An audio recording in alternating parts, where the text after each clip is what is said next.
Sai Ram, and thank you all so much for joining us today on the auspicious occasion of Guru Purnima.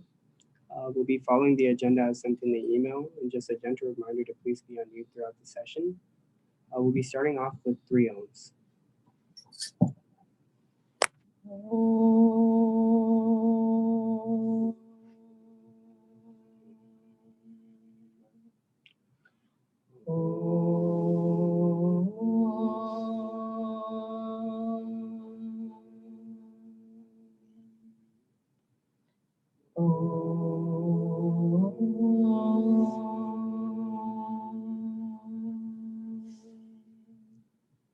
Shri Gurubhyo Namaha Harihi Om Gananam Tvam Ganapati Bhavamahe Kavim Kavinam Upamasravastamam Jyestarajam Brahmanam Brahmanaspataha Shrunvannoti Sadhanam Prano Devi Saraswati Vaje Virvajini Dhinama Vitrayavatu Ganeshaya Namaha Saraswatyai Namaha Sri Gurubhyo Namaha Harihi Om.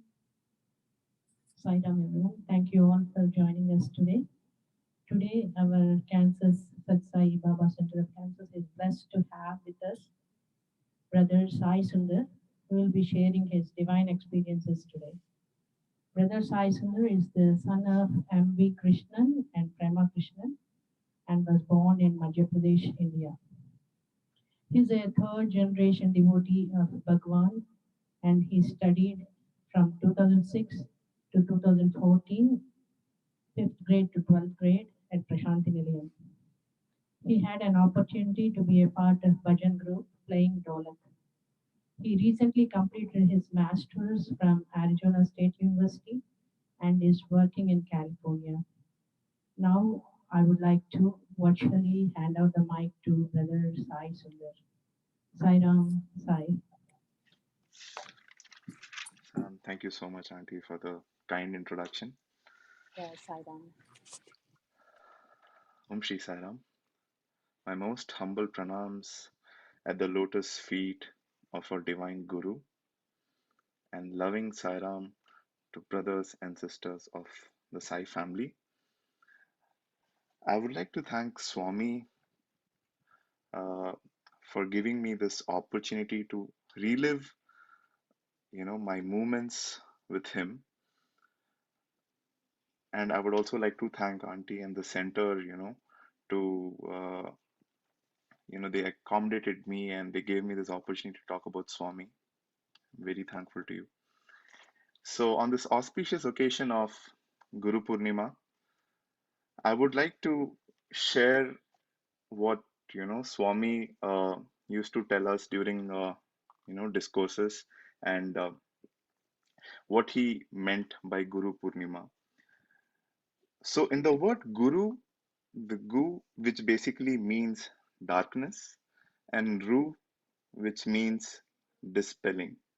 So, Guru is somebody who helps dispelling the darkness, right? What's the darkness?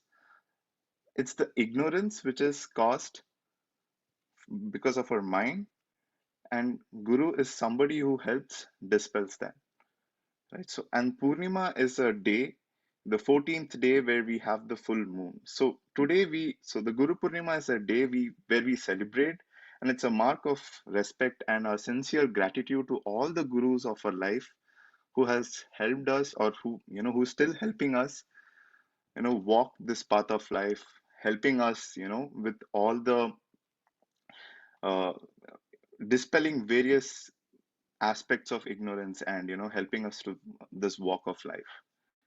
So at this juncture, I am reminded of a Chinna Katha which Swami says.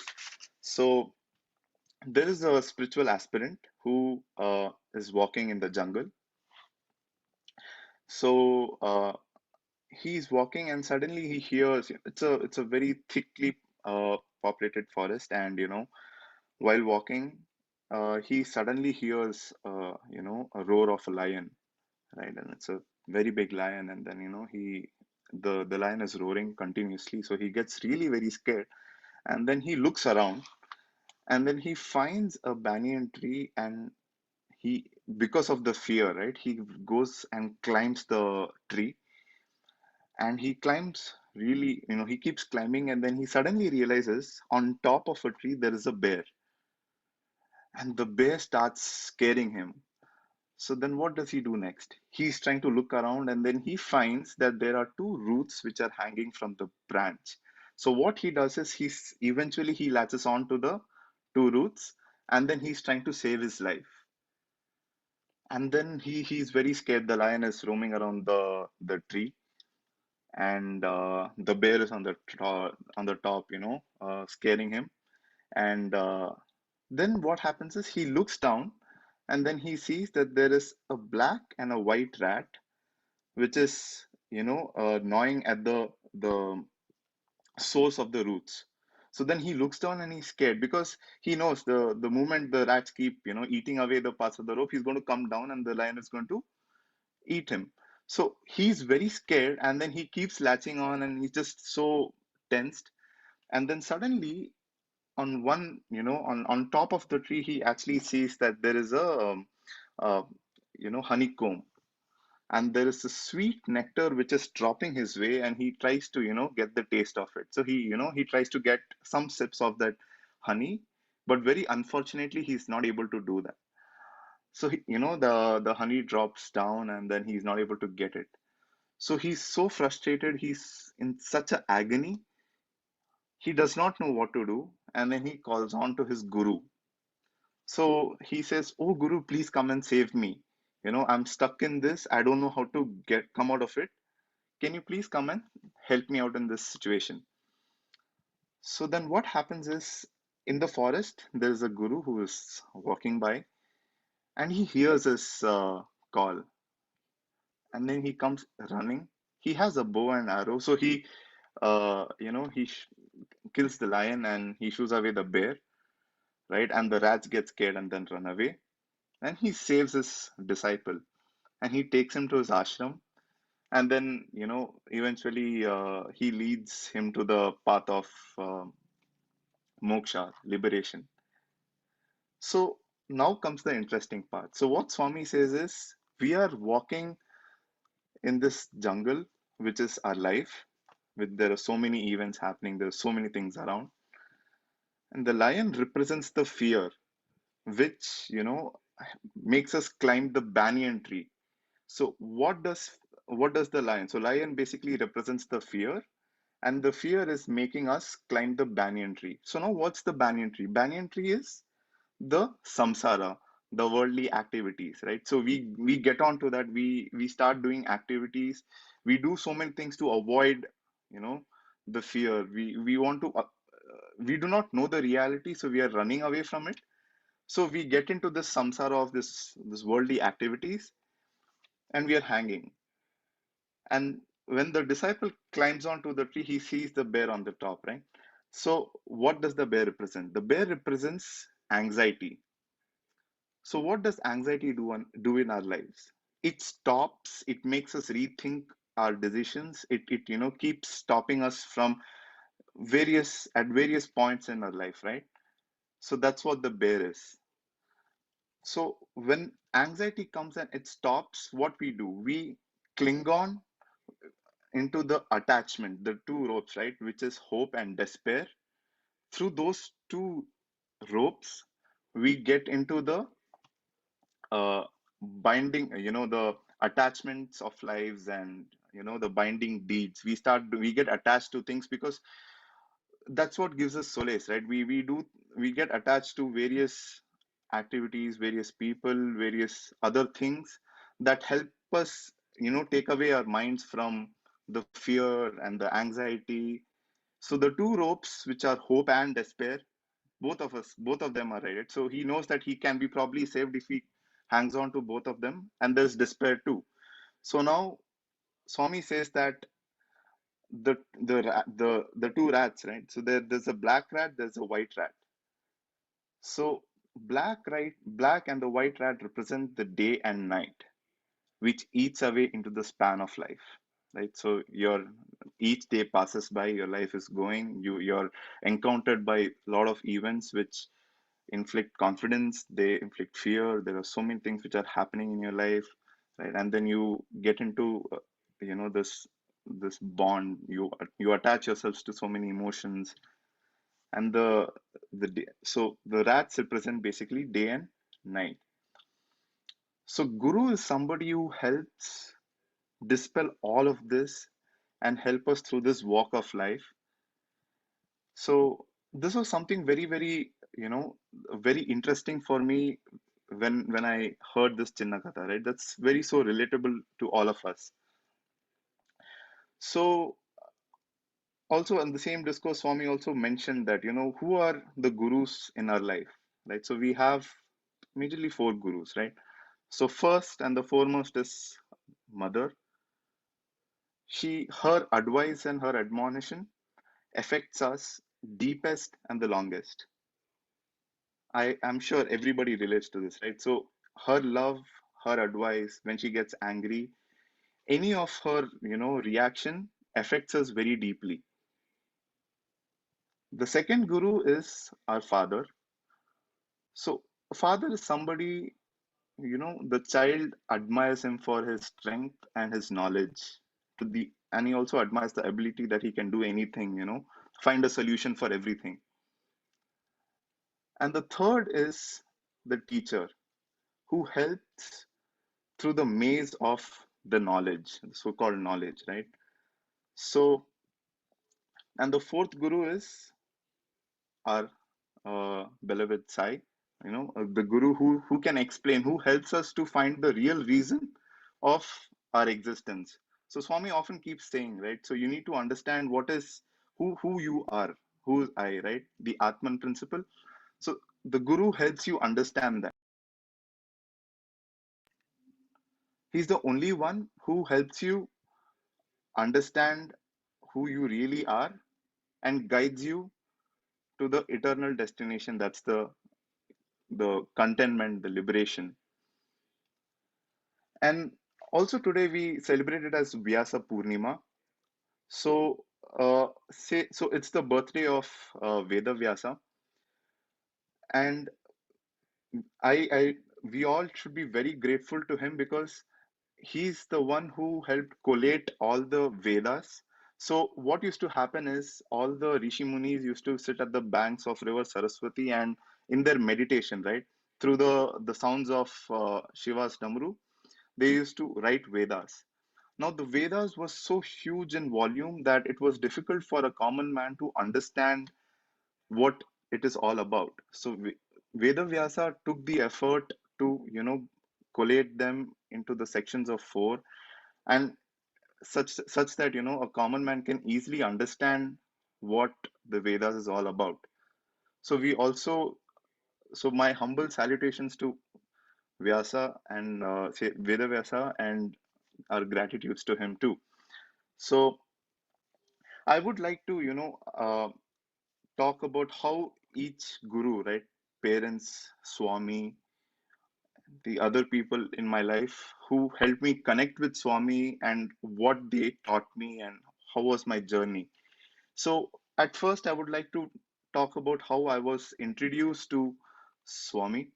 So, my grandmother, my grandfather, they were all they were devotees right since their birth, and they were into Sai's fold. They were rigorous in all different activities.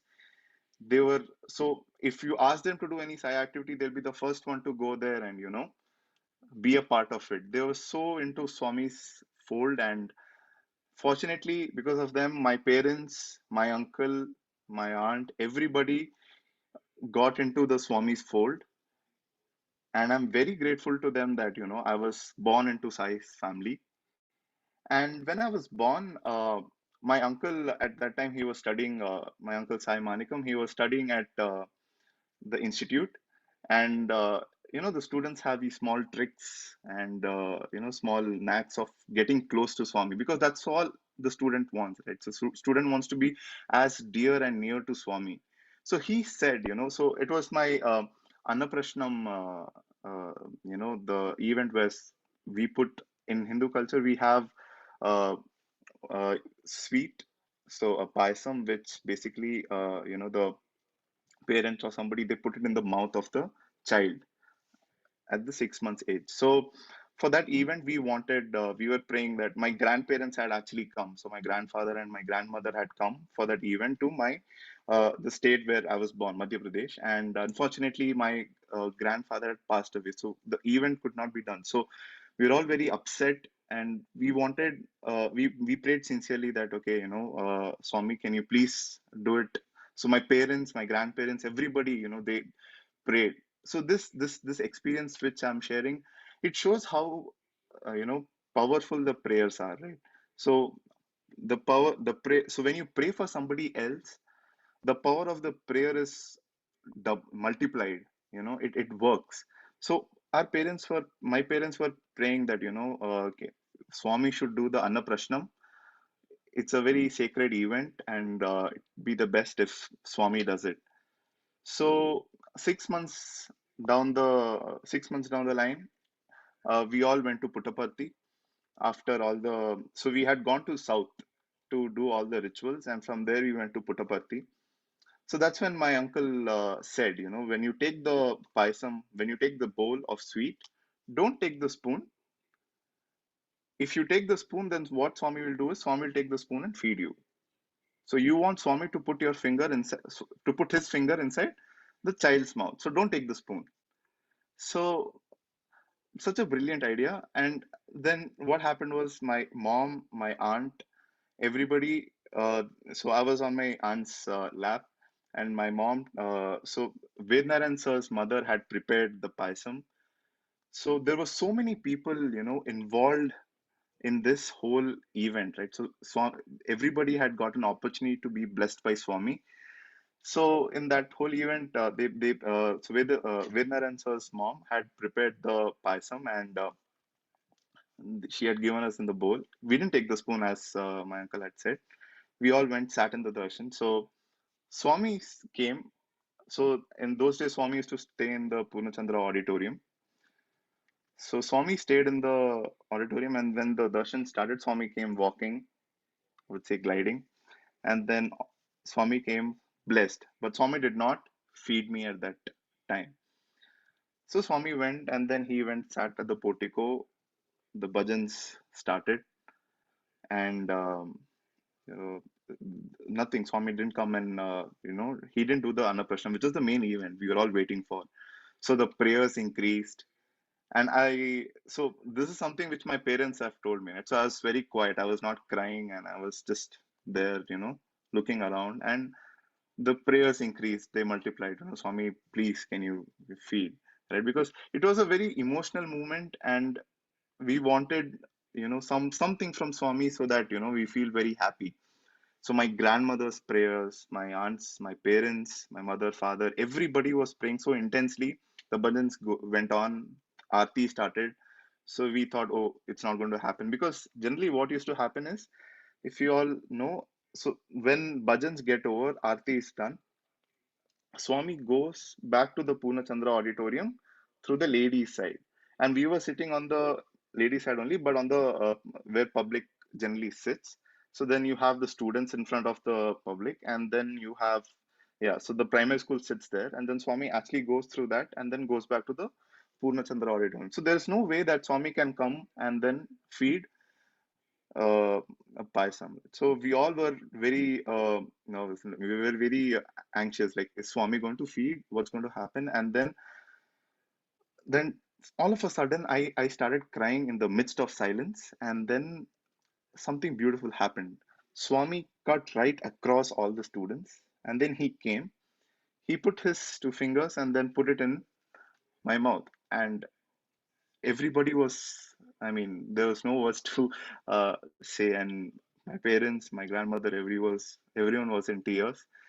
And I'm very grateful to Swami that he's given me the chance to talk about it today. So this basically showed me, right? So as a occasion, on the occasion of Guru Purnima, the first thing which I understood in being in the fold of Swami was what is a prayer and how powerful it is. And it is even more powerful when you pray for others. So my father keeps saying me one thing. The so I always use, so when I was in Swami school, I used to ask him this: what is that one prayer that I used to I should do? Because there are so many things, right? The desires are never ending. So you can keep asking Swami, I want to do this, what I should do. So you can ask a lot of questions. So my teachers used to say that you should have one prayer that you should constantly keep doing. So I asked my father, Father, what is that one prayer that I need to do whenever Swami is coming or whenever I'm praying? What is that one prayer? So my father always said this. He said there are two things. One, you should always ask Swami, give me the strength to love you, which even till date I find it very relatable because without his will, even the grass strand cannot move. So we need his blessings, we need his strength even in order to love him. And the second thing is, he always mentioned that, you should always pray for others because there are so many people who are not very fortunate enough to be in a comfortable conditions to get three times of food a day. There are so many dire situations that people are in. So we should always keep praying for others. So the power of prayer is something which was taught to me at a very young age that, it's very powerful and it's very good. And it's a way to connect with Swami, right? Ultimately, you pray whether the prayer is fulfilled eventually. So when you pray for something, as Swami says, his delays are never his denials, right? So the prayers will eventually be answered, but it's a very easy way to connect with him. So my father and my uncle, both of them had their thread ceremony done by Swami. So my parents also thought, that I should be blessed with. Parents' desires are never ending. They always wanted me to be as close as possible to Swami. So they only had one prayer, Swami, we want both our children, my sister and me, to be in Swami's fold. And one thing that I learned being in, our family and being in Madhya Pradesh, that whenever we do any kind of prayer, when we do any kind of Sai activity, whether be it bhajans, study circle, Bal Vikas, anything, we always do it as a group. The whole family does it together. So those kind of things those are some things which I picked up along the way. So coming to the story, so my prayers always wanted, so they wanted Swami to do Swami to do the thread ceremony for me, but for some reason it was Swami used to do long back. Swami used to do this common ceremony for everyone. So my parents felt that since Swami had done it for my uncle and my father, why not for my son? So there was a Dr. Venkat from US, and my uncle again, he said that, we can ask him. He's going to go to Puttaparthi and he's going to be meeting Swami. So we can ask him to, get the sacred thread blessed. So Dr. Venkat had gone to Swami with the thread, and Swami said, Swami, this thread is for Sai Sundar's thread ceremony. And Swami blessed it very graciously. And even that prayer was answered. And then the next the wish was, study in Swami school. So what had happened was, my sister, so I had initially applied for Swami school in my first standard. So I was very fascinated by, so when you go to Puttaparthi and when you see the primary school, right, it's something like a dream school because there are so many. As a kid, I always enjoyed watching, there were so many slides. It was very beautiful. It was like a very, it's like an animal kingdom. So, you have all the kids playing around, so beautiful. You know, the setout was very beautiful. I always wanted to go there and just play. So I always had this wish that I want to go there and just play, nothing else as a kid, because I didn't know at a very young age, I didn't know what Swami is and what Swami school is like. So when I went to Puttaparthi, the first thing I saw, I told my parents, I want to go there and play. So my parents told, okay, fine. Their wish was I get into Swami school. So in first standard, when I went to write the entrance exam, I went and I dozed off. I did not write the exam.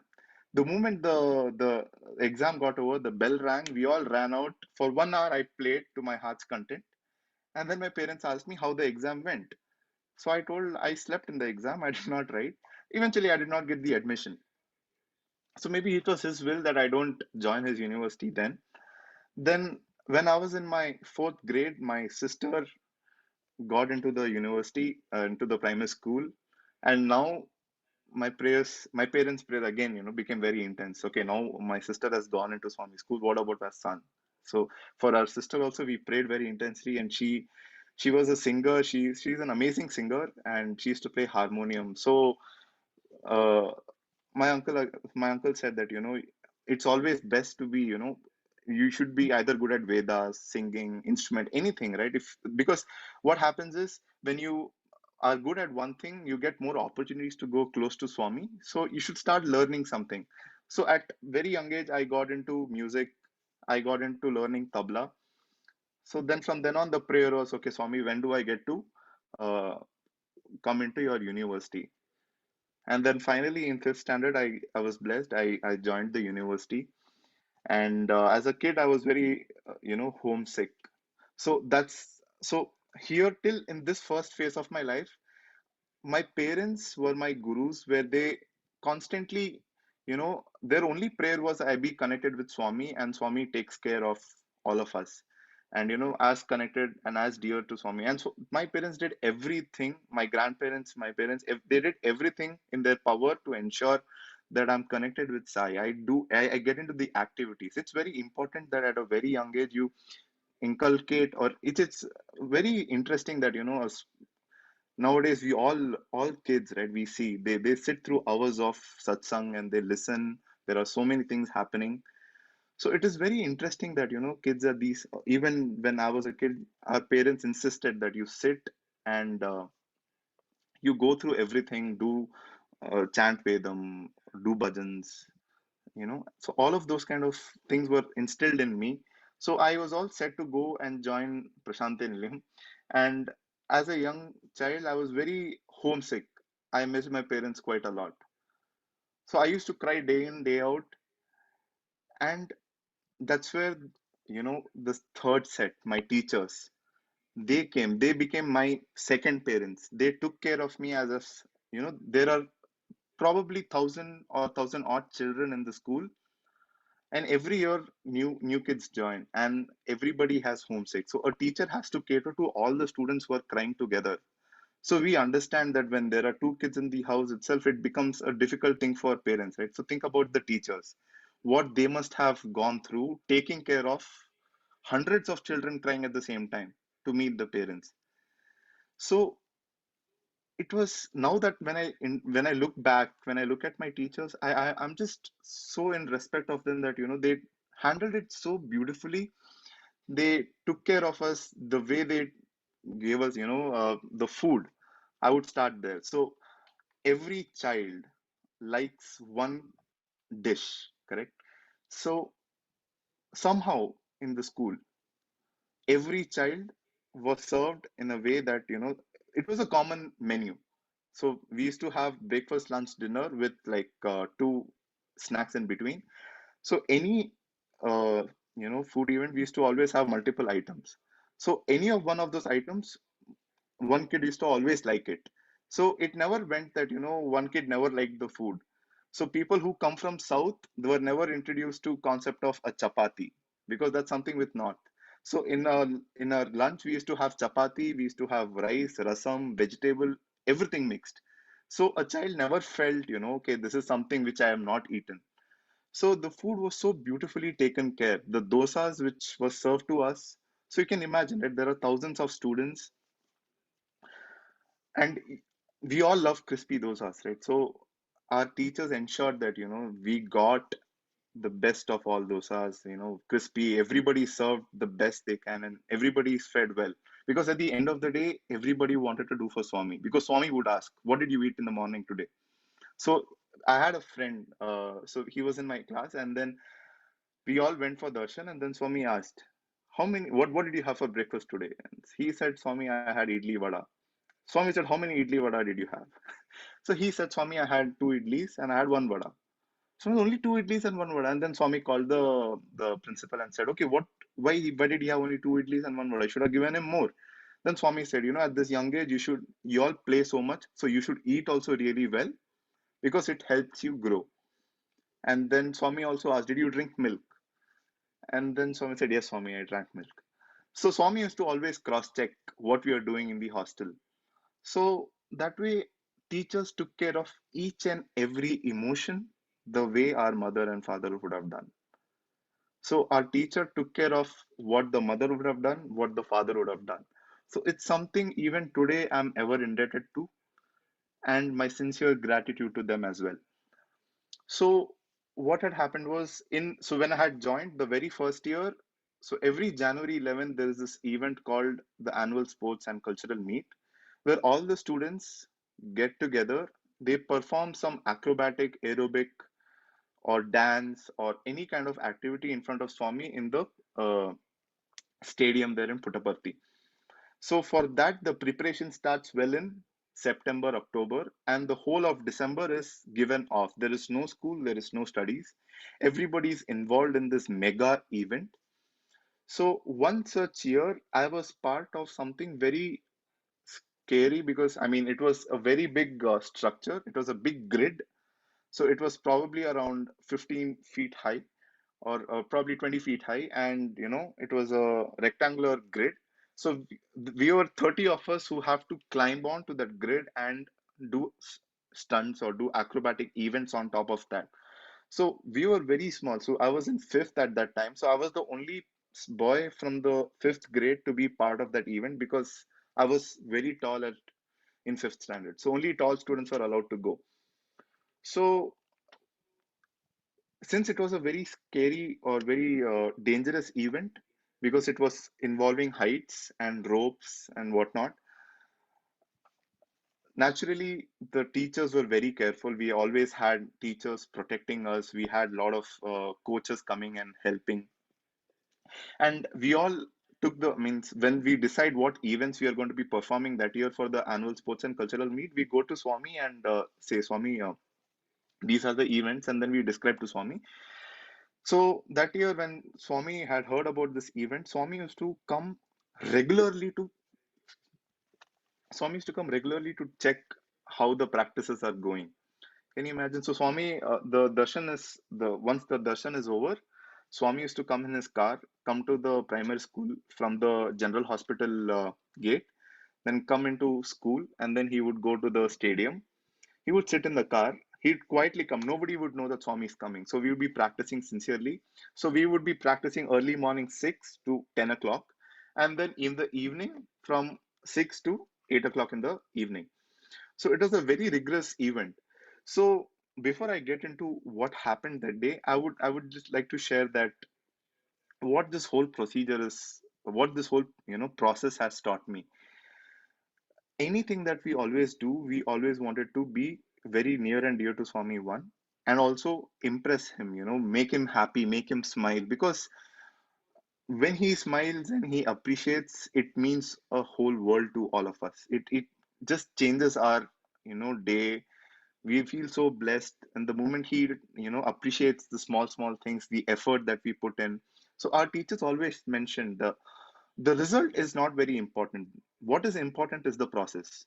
So when you do the process, any process that you do, you should always first dedicate it to Swami. Anything that you do, you should always say, Swami, this activity, I'm dedicating it to you.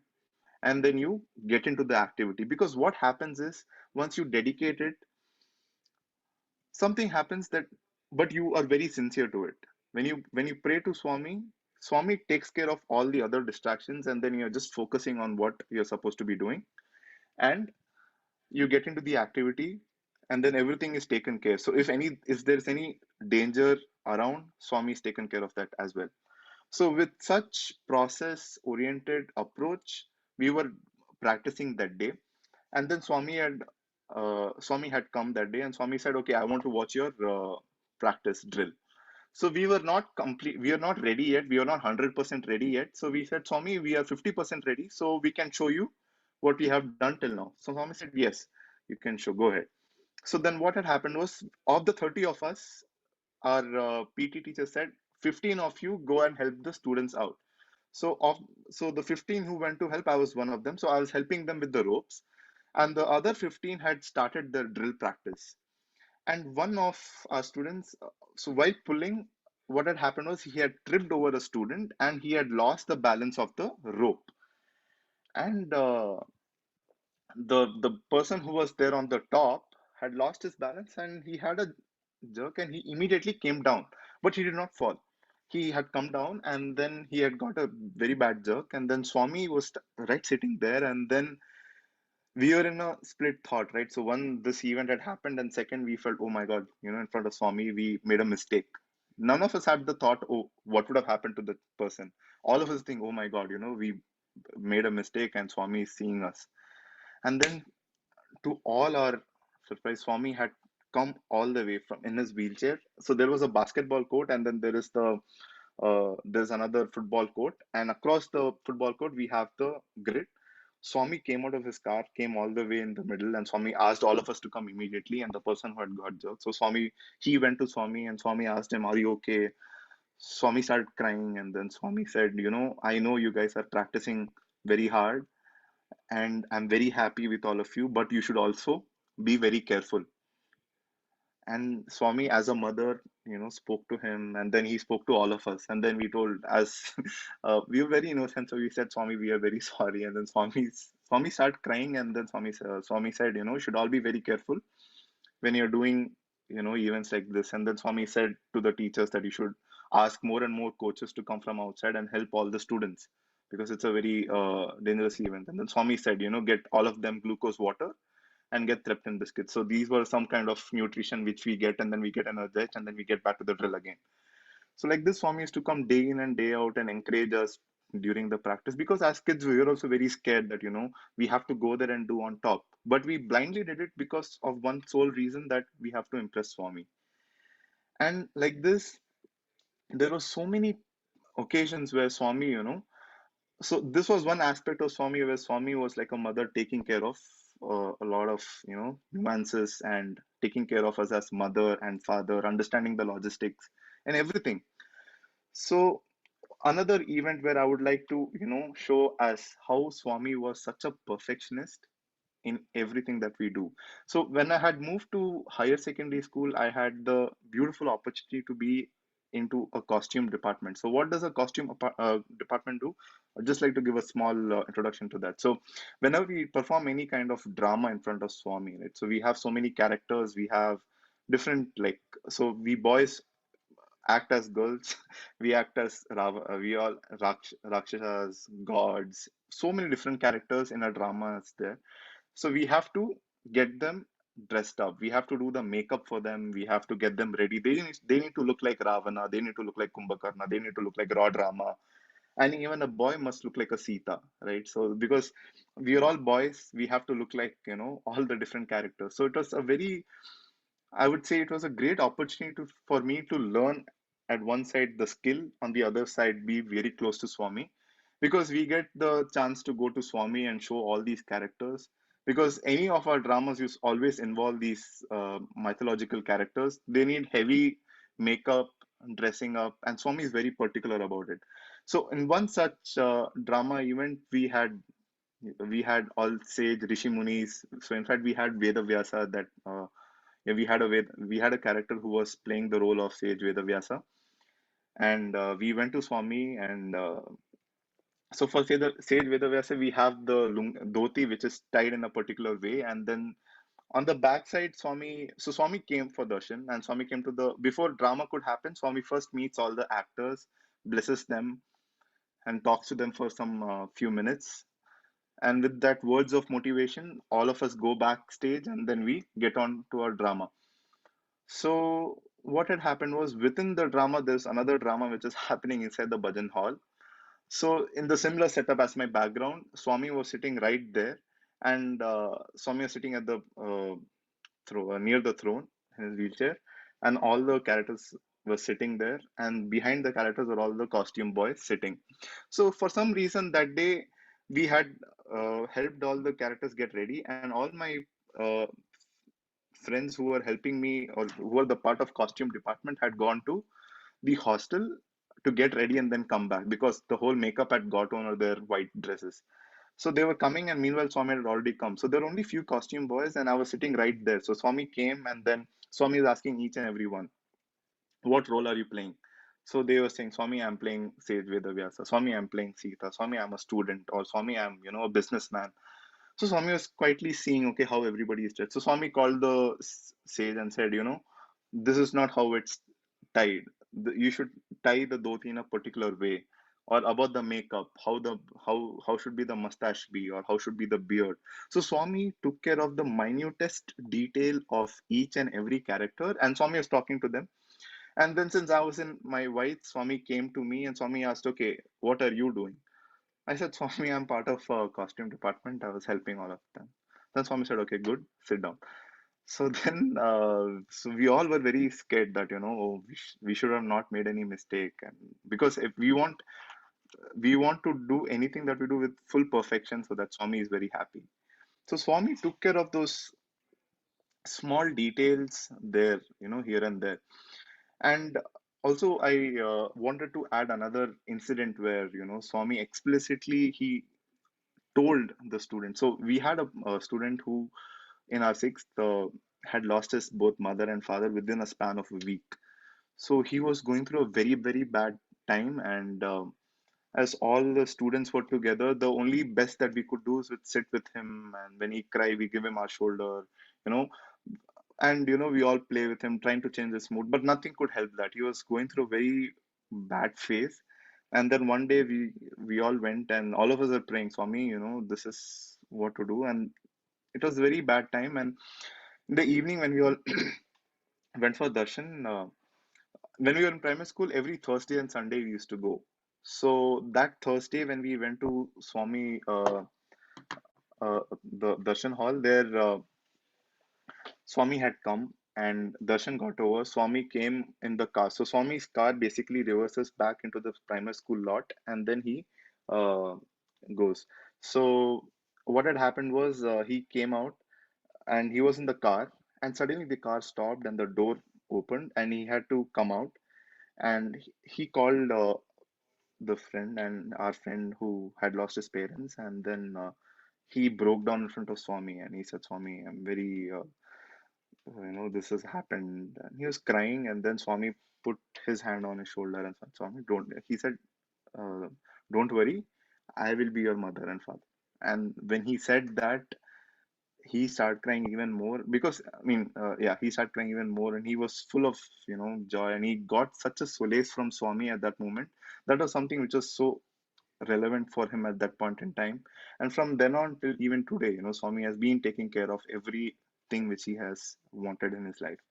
So, as students, teachers had always taught us these couple of things that, always be united in any activity that you do because you're doing it for Swami, and Swami likes unity, Swami likes perfection, and Swami also, likes the process that we go through. And I would like to just touch upon two more incidences, and then I would like to end. Please let me know if I'm going past time. Yeah.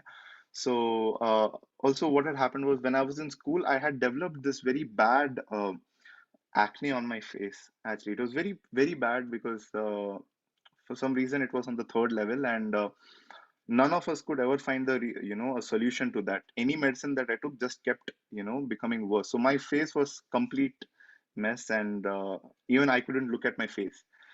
So what had happened was I was going through a very painful time, and it used to pain quite a lot. No medicine was helping. So we were just thinking, what to do, and my parents were very distressed. They do not know what to do because they're at home and I was in hostel. So one day, what had happened was, my teacher, there was a teacher whom I didn't even know who was part of the institute hostel then. So I was going after darshan, I was going back to the hostel. He grabbed me by my shoulder and then he called me aside and he said, you know what? Uh, I see that you're facing this problem. Of all sudden, I mean, there was no, I've never spoken to that professor before. His name is Professor Bhagia sir. So I never spoken to him about this before, but then one sudden day he pulls me on the side and he says, you come to me, I will take care of you. And he called me, he said, you come to the Institute Boys Hostel because that used to be a separate hostel. So then we went there. So Swami actually taught him about the homeopathic medicine and a lot of things. So then he told, I've seen your face quite a lot of times and I understand what you're going through. And then he just got me in touch of a particular medicine and he said, you take this, it'll all be fine. And within a month's time, it was a magic because none of any medicine, any modern medicine at that point in time was not helping me. And my face was so bad that I was not even able to see my own face because it was so bad. But my friends, my teachers, everybody sympathized with me. Everybody took care of me as if I was their own. And it just made me feel so home. So that is another aspect of, the whole institute that I got to see. Because as a guru, the guru takes care of the mental, emotional, and the spiritual growth of the aspirant, right? So that was all taken care. So, and that was, I'm very grateful that, I was part of the university at that point in time because otherwise I don't know how I would have dealt with it.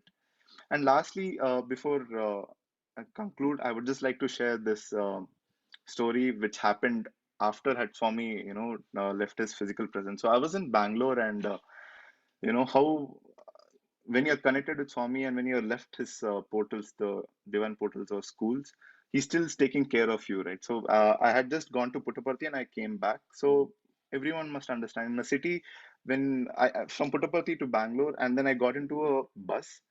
So that bus is so crowded, and I had to travel for an hour to get to my house, and I had kept all my valuables on my side and had gone to sleep, and I forgot about it. And then I had eventually I left it there and I came home and all my identity details, my cards, money, everything was there and I had forgotten about it. And it's a very crowded bus in a very crowded city, which is very difficult to track. And then eventually, what had happened was later in the night, my mother asked me, "Okay, can you go get something and come?" So I was looking for my wallet. I couldn't find it, and then I realized, oh my God, I had left it in the bus. I don't know how to retrieve it, and it's a huge process to get everything. You lodge a police complaint, so many things, and it had so many valuables, and I was so stressed. And I was like, Swami, you have to take care of the situation because I don't know what else to do.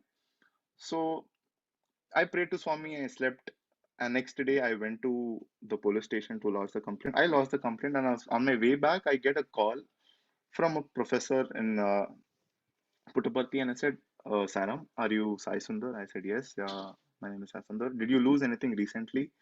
And for a moment, I was taken aback. I did not know from where that is coming because I have not told anyone except my parents. Then for a moment, I was thinking, and I said, okay, yes, I lost my valuables and my wallet and everything I lost.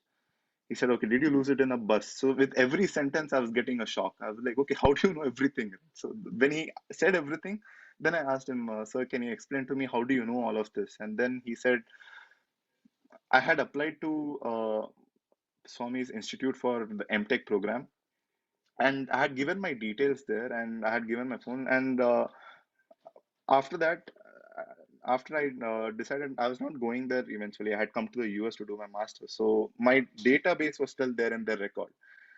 So what had happened was when I left my wallet and all that in the bus, I had a photo of Swami, which I had, and behind that there was the Brindavan number. I mean, there was this Brindavan ashram, and there was a number below it.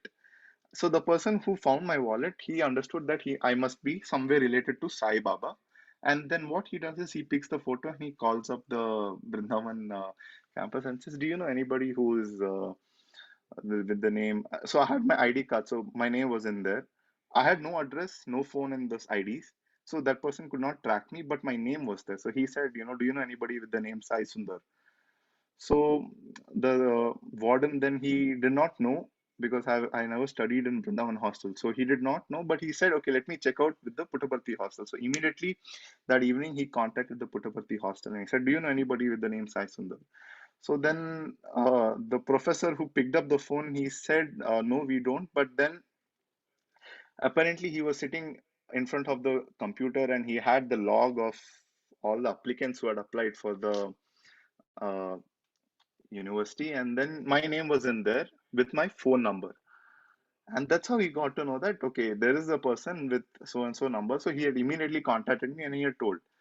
And I was taken aback and I was like, I didn't know what to say because this was such a miracle. And in no ways I could have ever retrieved that wallet if not for Swami. And then he said, you know what, the driver will call you and you coordinate with him and then he will come.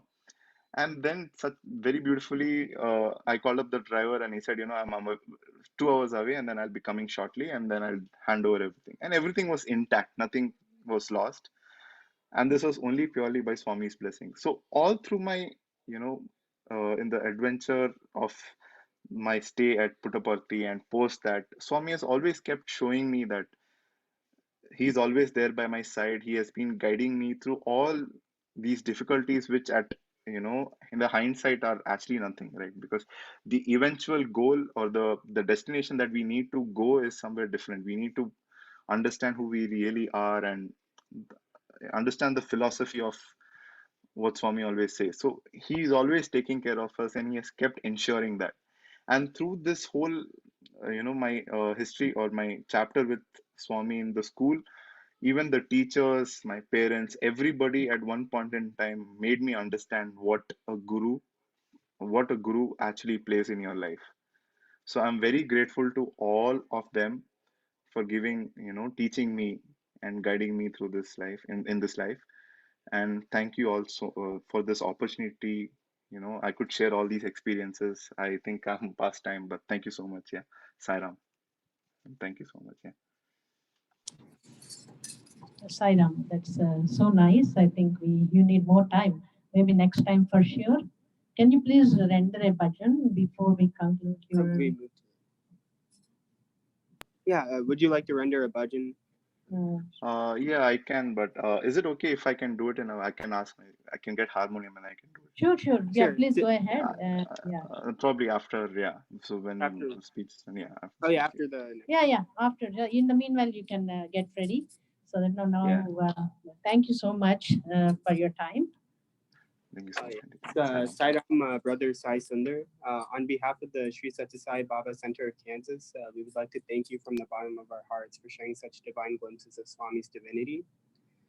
Next, we'll be having Mr. Michael D. McCarty share his divine experiences.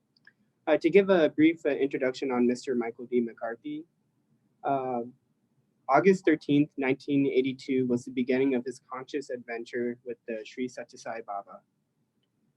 In fact, Swami had saved his life on several occasions a decade before. Bhagavan told him in an interview that he need not worry about his health, money, or career, that Swami would take care. Mr. McCarty had never heard of a professional storyteller, but Swami connected him with the perfect job. Bhagavan has been his guide through the great journey that is his life, and Mr. McCarty is enjoying the ride. Now I'd like to virtually hand over the mic to Mr. Michael D. McCarty. Sairam. Ta-da! Oh, thank you for sharing that. Yay! By the way, I would like to see as many faces as I can. If you're not too shy, put your face up there. I like to see faces when I'm running my mouth. Sure, sure. We'll tell. Yeah, yeah. Hey, cool. Please, whoever is comfortable coming on to the videos, please do so. Sairam. Hey, Sarah. All right. Guru Purnima. It's so amazing to me when I think about my encounters with Baba. And what I'm going to do, I've had a lot. I'm just going to drop in, share a little bit from, I had 6 trips to Baba and then a whole bunch of other experiences, some of which has just been illuminated. And I'm going to tell you about them and hope that you enjoy. So, 1982, my first trip to Baba. Whoo! I didn't have a clue. My first stop from Chicago, I was traveling around the world. I was going to Sri Lanka to take an acupuncture course. I stopped in San Francisco. A friend of mine gave me Autobiography of a Yogi. Now, this is very significant because prior to that, I would not read a book that dealt with God. If you wanted to talk about God and you were in my place, you had to go. If I was at your place, I was leaving. I got that book and I soaked it up. And when I got to, I was traveling here and there. I got, I think, to Singapore or someplace. I picked up Man's Eternal Quest. So Baba was sort of prepping me. I get to Sri Lanka and I'm taking an acupuncture course there at Kalabula Hospital. A Swedish woman, Bim Vrieswijk, who I believe has passed away. I've lost contact with her and I believe she passed away. Bim Vrieswijk was a Swedish woman who was taking an acupuncture course, and I went by her room one day to exchange some information or get some needles or something, and she had this picture of Baba on an altar. I'm looking, I'm like, who is this brother and why is she praying to him? What up with that? So I said, no, who's that? And so he's my guru. Okay, I know about the guru stuff. I read Autobiography of Yogi. I know about this guru thing. So then she started telling me about the materializations, the healings and all that. But the thing that I found very interesting is that one of the things she said to me repeatedly was that Baba will attach you to his form in order to detach you from his form. Now remember, I'm a rookie. I have no idea what she's talking about. So I get to India, into what was then Madras, and I was going to visit this doctor I met at the course in Kerala, and I'm looking at the map and I see Bangalore on the way to Kerala. And I'm like, well, maybe I'll stop there and check out this Baba guy. So I get to Bangalore, I check in at the Hotel Harsha. I don't even know if it's still there. That's been many moons ago. I go to the bookstore in the hotel and I'm really looking for a Sai Baba book, but there aren't any Sai Baba books out in the store proper. Me being me, I have no problem going where I'm not supposed to go. So I found myself heading in the back of the store where they store stuff. I just here I go. And I'm looking. I look at this shelf. I don't see the book. I don't see a Baba book. But I reach up in the shelf and I reach behind a book and I pull out the one Baba book they have, Sai Baba and His Message. And I soak that sucker up. I'm soaking it up. And I'm reading it on my way the next day from Bangalore to Puttaparthi. And as I'm reading this book, I'm like, whoa, this dude is heavy. Whoa. So, as mentioned, Friday the 13th, August. By the way, next year will be my 40th Babaversary. I can't wait. So I get to Puttaparthi, check in, get a room, meet a few people, and go to my first darshan. And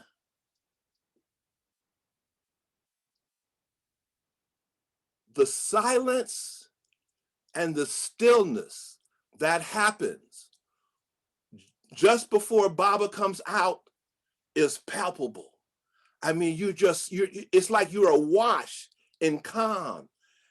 And then he comes out. And I'm like, whoa, that's a bad fro. Oh man, whoa. Next day, I'm at darshan and he calls me in for an interview. And the way it happened was he comes up and says, where are you from? I said, Chicago. He says, go. And I'm thinking, what? I got kicked out already? What? Go. And somebody said, no, you got an interview. Oh, okay. And I'm just like, okay. I'm thinking like this is the norm. Everybody just walks up and gets the interview. So I go there, sitting in the interview room. And I remember still the first time I saw Baba do his hand like that. And stuff started popping out. Vibhuti, Amrit, hot food, steaming hot food. I'm like, whoa. And at some point, he takes me in for a private interview. And he says this to me at some point. First marriage, very bad marriage. Next marriage, I will bless. So let me remind you all about my first marriage.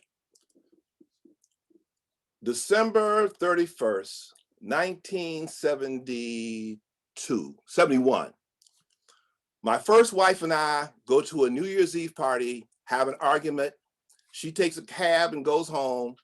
I do what husbands do in that situation, go home and sleep on the couch. So I'm sleeping on the couch, and this was the days when I slept hard. And all of a sudden, this voice in my head says, wake up. I'm fully awake, but I can't move. I couldn't even do what I just did. I'm fully awake, I'm fully conscious, but I can't move. And the voice in my head says, pretend like you're asleep, turn over slowly, and take a peek. Now, I'm somewhere between an agnostic and an atheist at this point in time in my life, but I got voices in my head telling me what to do. I'm crazy, but not stupid. I should probably pay attention. So I mentally say, okay. And I've got my body back, and I do what the voice said. Turn over, take a peek. Here's my wife coming across the room with my .30 caliber carbine, putting a round into the chamber, and coming to send me off to a much closer relationship with God than I had intended. She got close enough, I was able to take the gun away from her. People say, that's when you left? No, I'm not stupid, but I can be slow. About a week later, again, middle of the night, voice says, wake up. And I know what's going on. She's not in the bedroom, she's not in the washroom, she's not in the living room. I find her in the kitchen, standing over the stove at about 2 in the morning, boiling a big pot of Crisco.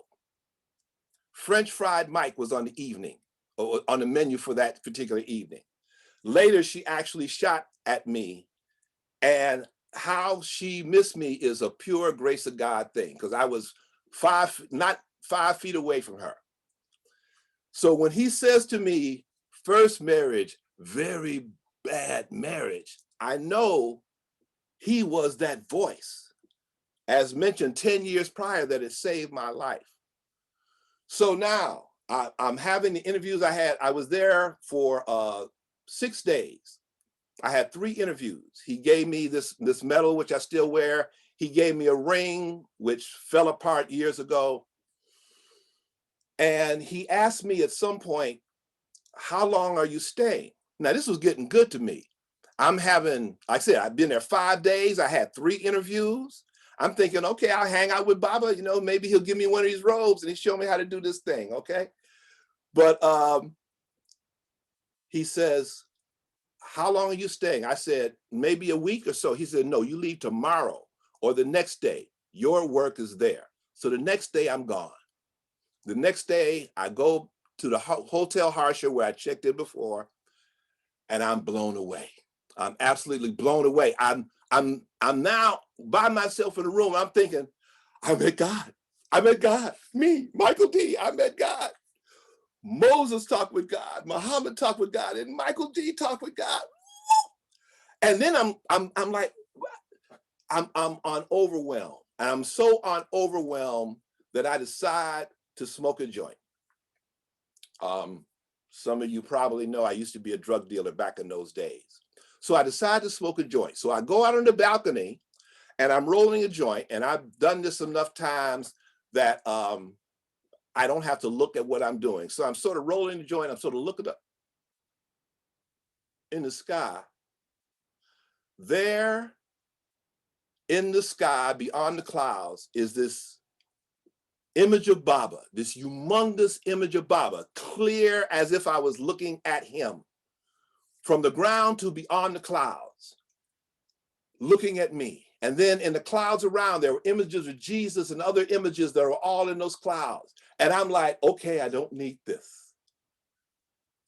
And at some point I come back into my room, and on my room, on the walls, I got little tiny Christ all over my wall like little tiny flowers you got on wallpaper. I got little tiny Christ.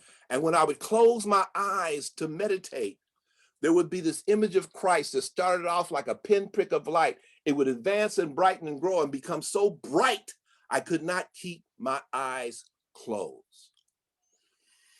Now, one of the amazing things about Baba is how Baba utilizes everything and anything to teach us, things that we relate to. He comes to us at our level till he can get us up to a more appropriate level. So I'm a readaholic under any circumstances. And now that I've got all this Baba stuff going on, I'm reading. I'm going through bookstores all throughout Bangalore.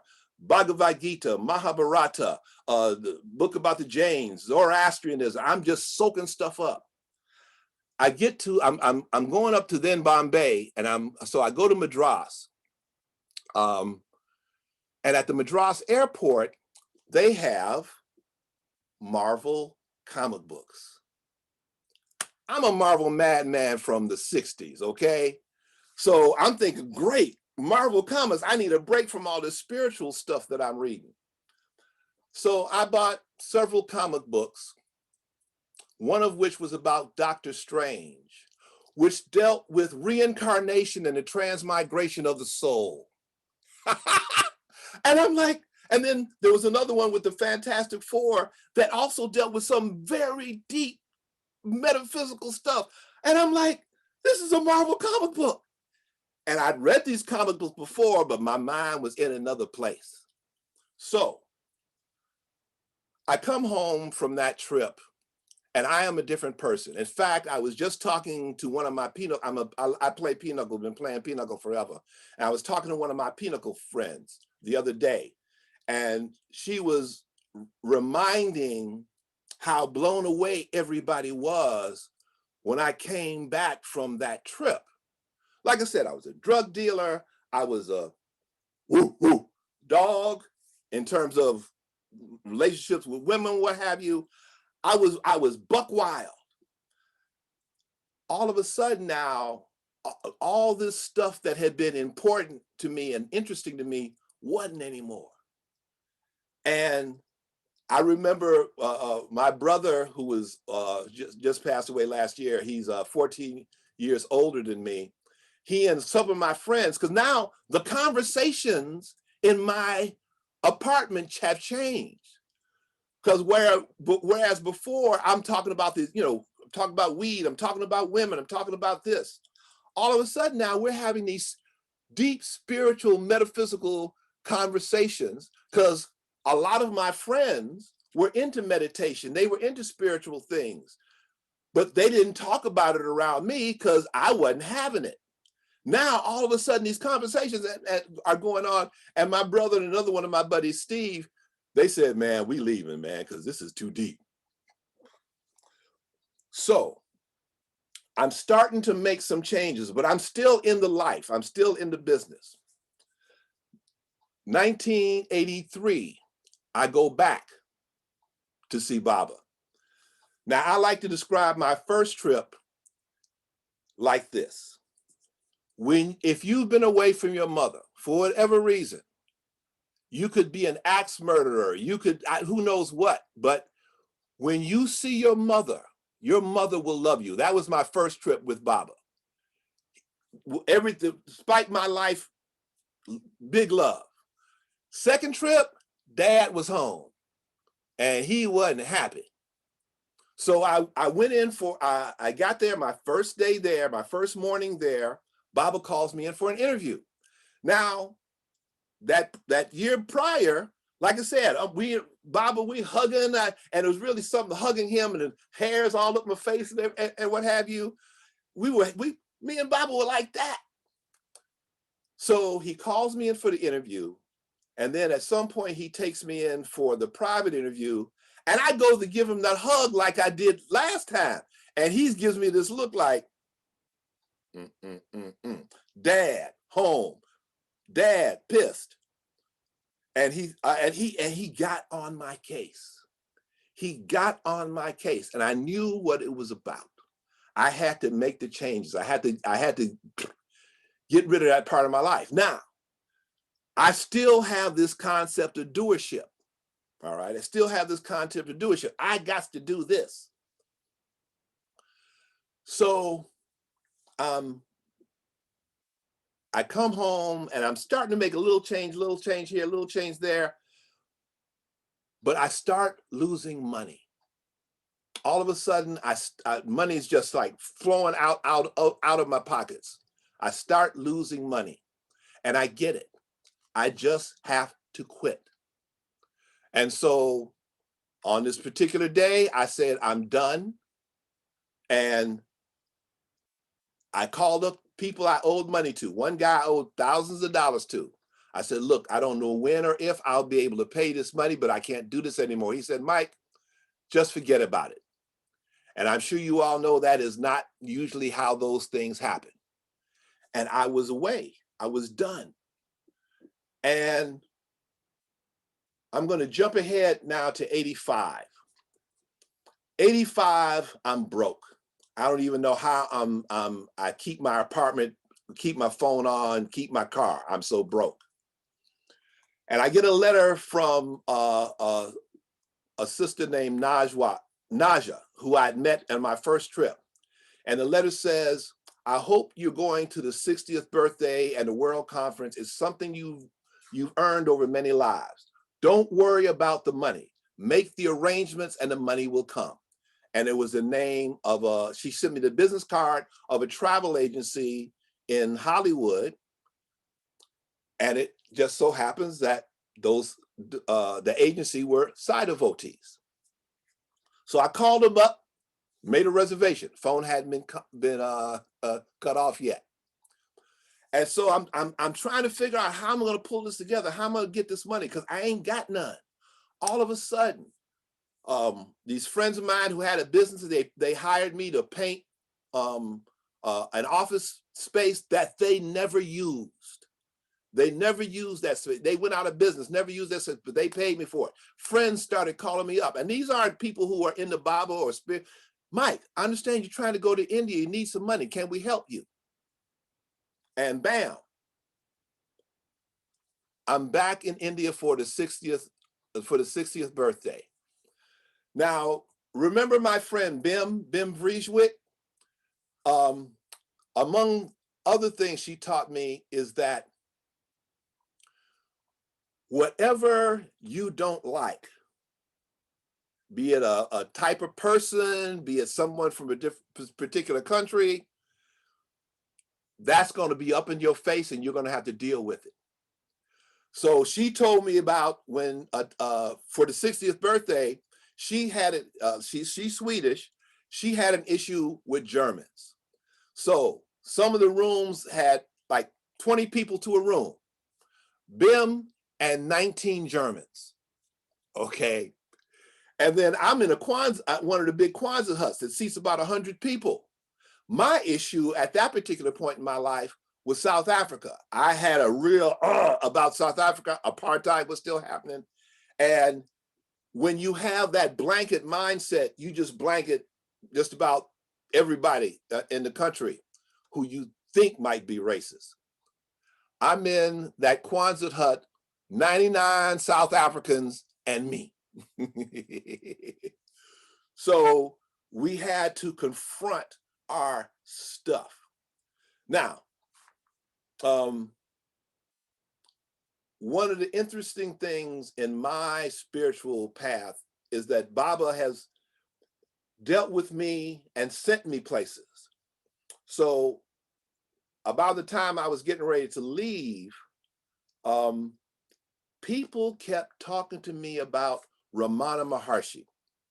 Now, I think the reason they were talking about Ramana Maharshi to me was that Ramana Maharshi's thing was silence.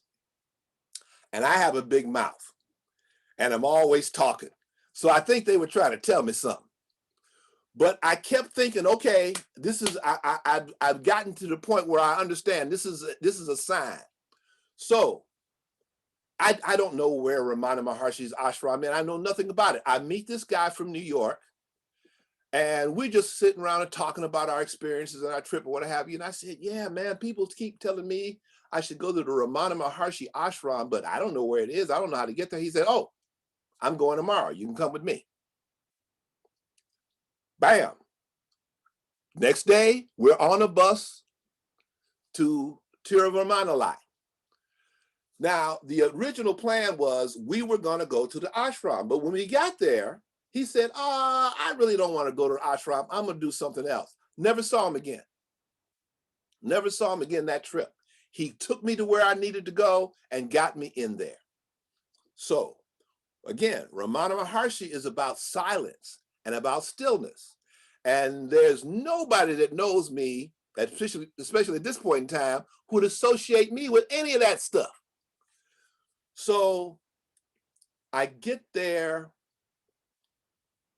in the evening. I think I had something to eat. And in the evening, I sat by the Mahasamadhi of Ramana Maharshi. I am not your sit still meditation kind of guy. I'm a meditation and motion kind of guy. I don't sit still. I sat for an hour and a half, 2 hours, effortlessly. I started going to Ramana's, there were caves that he used to meditate in. I started going to those caves, and I would go there in this cave and sit and meditate for an hour. And again, it was effortless. One day, I'd come from my meditation, and I'm walking back down to the ashram.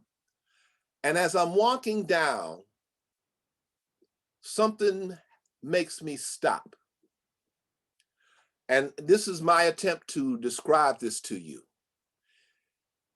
What happened next was as if I became so still that the earth left me. The earth continued on, and I was just in this still space as the earth moved away from me. It knocked my socks off, or my sandals if I wasn't wearing socks. He was just like bam, bam, laying it on. Okay, you didn't think you didn't believe in this stuff here. Bam, bam, bam, just whipping it on me. So that was that third trip. 1988. 1988. I had a girlfriend who had been a fiance we'd been planning to go to Prashanti, but then our relationship ended. We became roommates, and I wanted to go to India, but now my money was funny. I didn't have the money to go.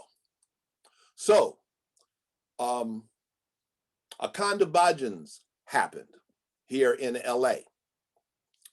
The hall was packed. There were 300-400 people at least. Harmoniums, all the different drums and what have you. And I'm standing by the entrance to the hall, and a friend of mine asked me if I was going to India soon. And I said, well, I had planned to go, but I don't have the money.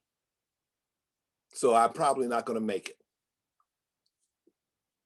20, 30 minutes later, this guy walks over to me whose name is also Michael.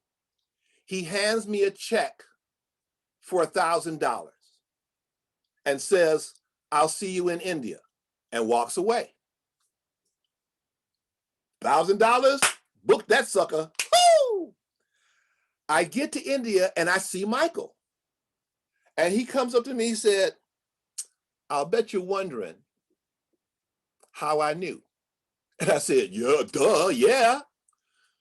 Now, remember, Akhanda Bhajans, 400 plus people, singing, harmoniums, the drums, everything going on. Michael was on the opposite side of the room as far as you could be away from somebody from where I was. And he said, as he was standing there, talking with somebody, he saw me on the other side of the room and heard my conversation with that person as if I was talking to him. And that was what motivated him to give me the money for that trip. Just are y'all familiar with Milarepa, the great yogi of Tibet? Okay, so here's another goodie. So this is in probably around 90, in the 90s. No, it was actually 1990.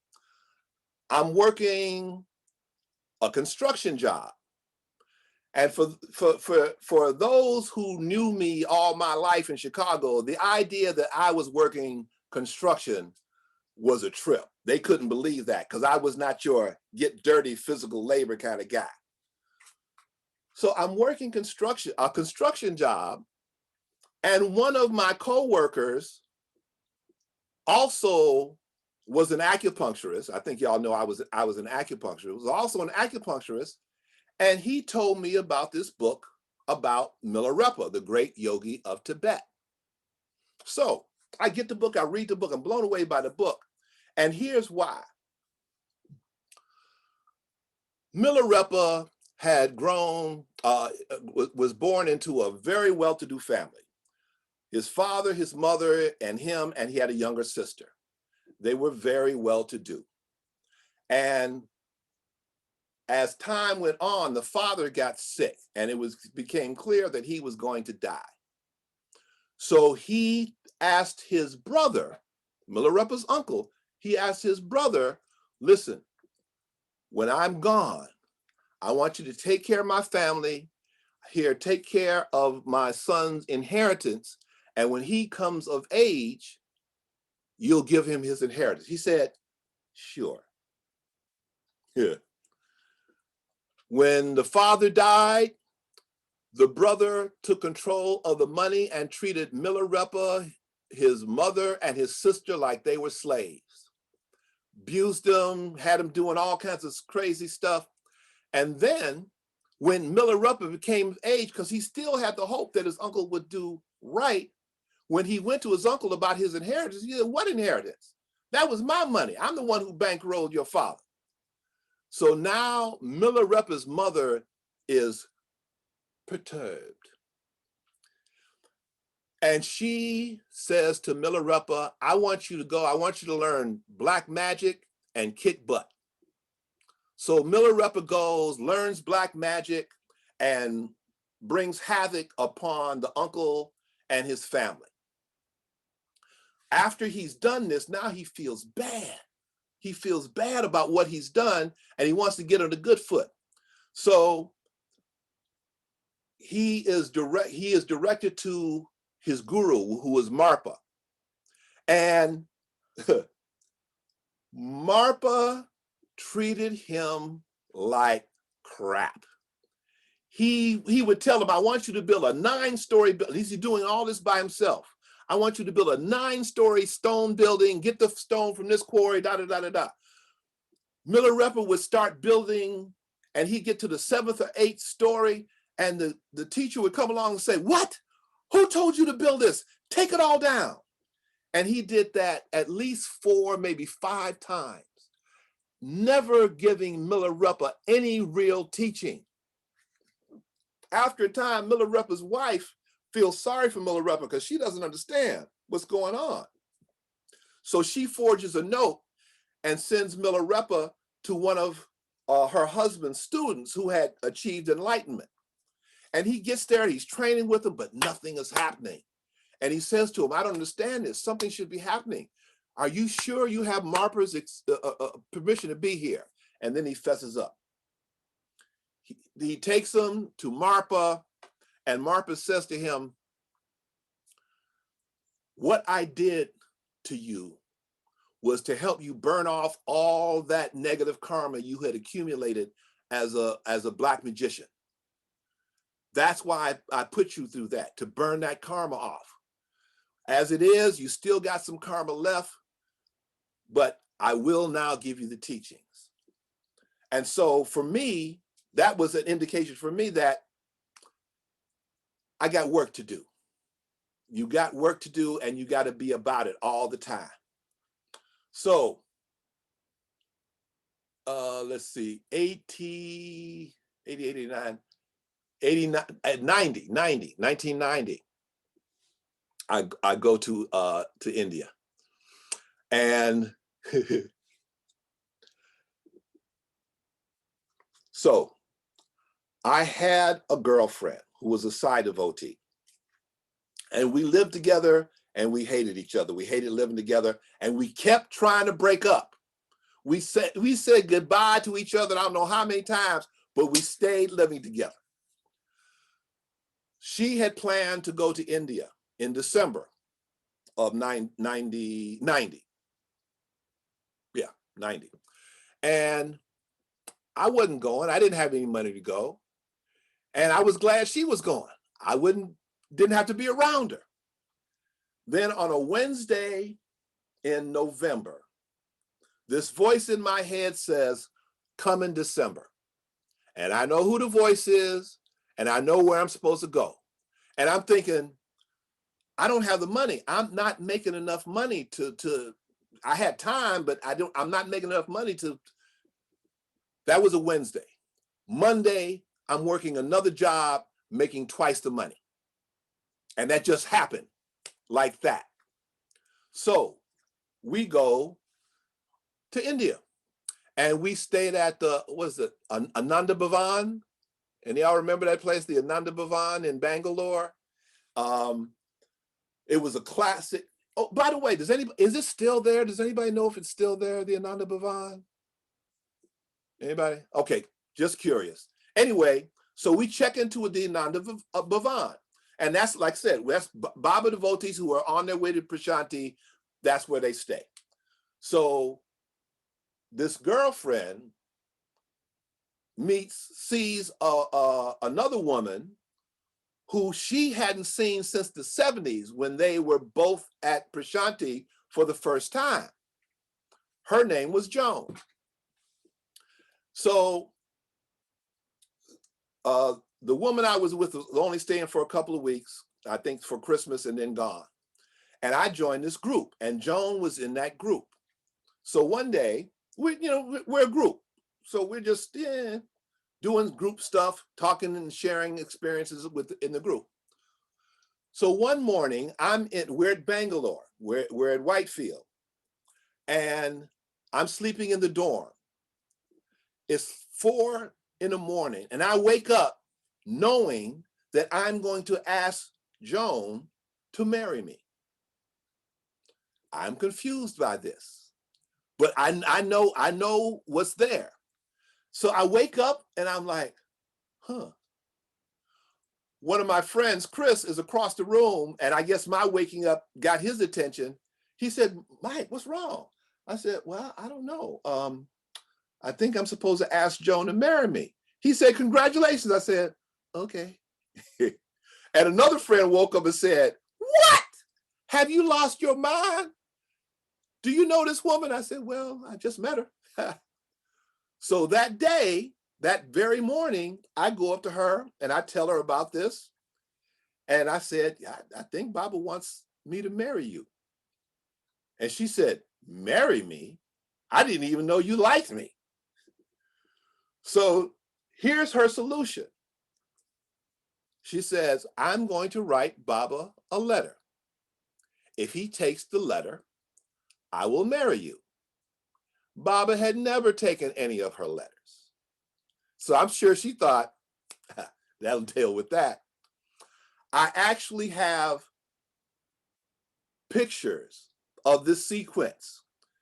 Baba comes out, walks straight up to her, and takes the letter out of her hand.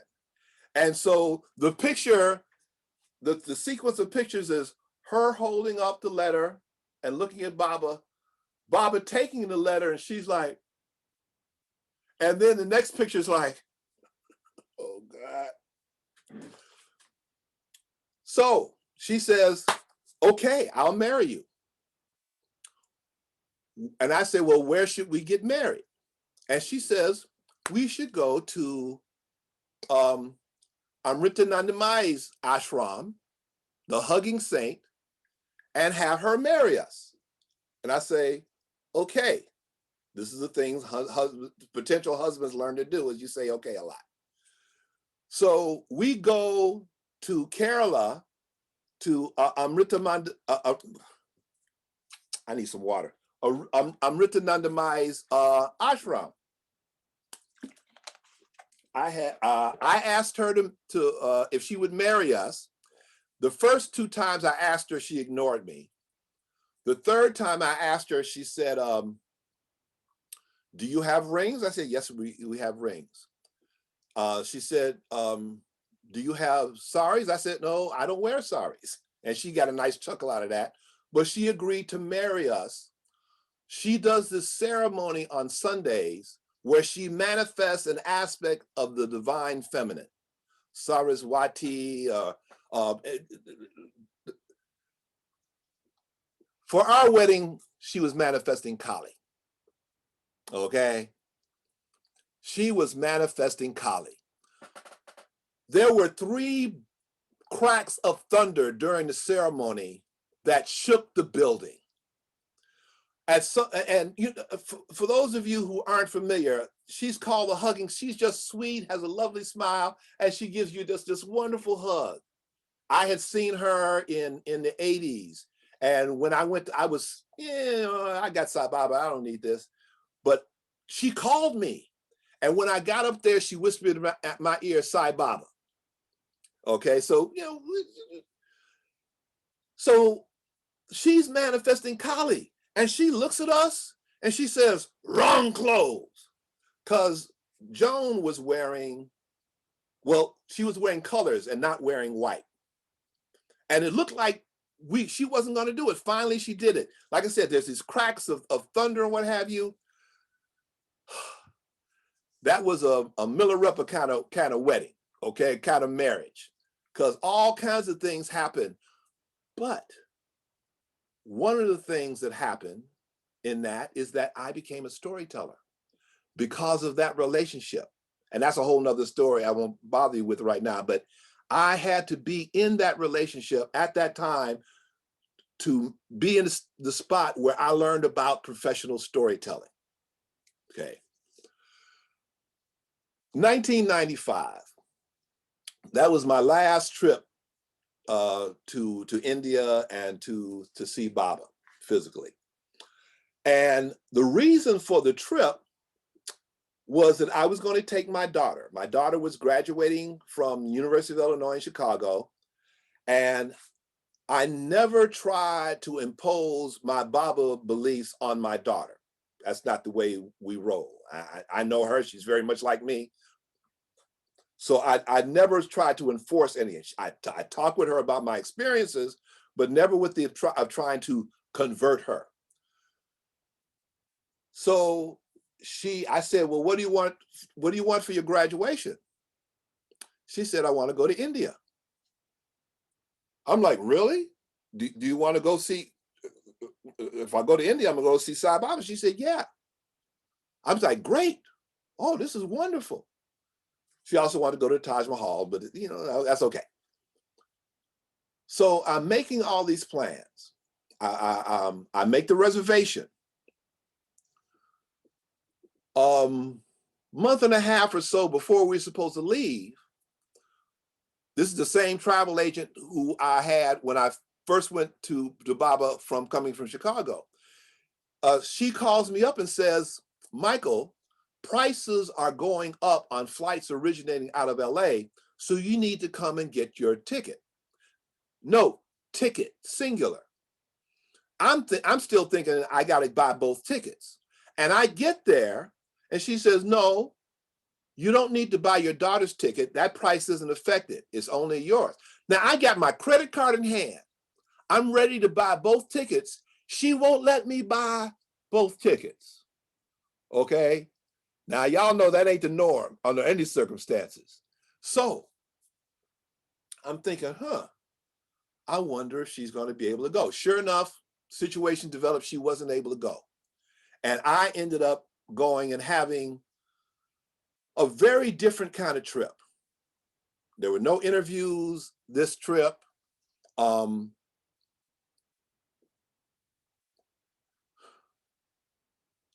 And one of the things that happened was that when I had originally scheduled this trip, it was going to be about a month, and I had everything was confirmed. But when my daughter wasn't going, I changed my departure. Because of that, I no longer had a confirmed seat. I didn't know this at the time. So basically, when I leave India, I get to Malaysia, I find out that flights to LA in particular, and the United States in general, are waitlisted and booked. And see, this was in August into September. So a whole series of things happened. I called Jagdishan's home. Anybody not familiar with Jagdishan, he was the head of the Sayee organization in Kuala Lumpur in Malaysia, and a good friend. So I called the house. He wasn't there. He was coming to the airport. His wife, Shanti, said he's coming into the airport. So I met him, and I had some other encounters, but the bottom line was that two things. One, Shanti was able to get me a ticket. So I went from Kuala Lumpur to Singapore, Singapore to Hong Kong, Hong Kong to San Francisco, San Francisco to LA. Okay. But also, that was the last time that I got to see Shanti because she passed sometime after the following year, I believe.